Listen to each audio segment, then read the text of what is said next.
Magandang araw mga bata!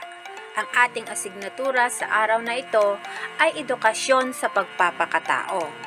Halina at samahan akong talakayin ng tungkol sa mabuti at di mabuting maidudulot na mga babasahin, napakinggan at napanood. Ako po ang Teacher Lani. Malaki ang impluwensya na naiaambag ng media sa paghubog ng isang individual.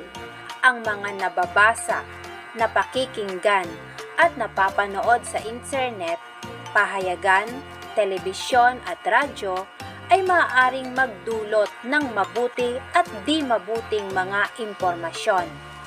Dahil dito, kinakailangan ang masusing paggabay ng mga magulang sa mga anak upang maiwasang malaso ng isipan ng mga kabataan hinggil sa mga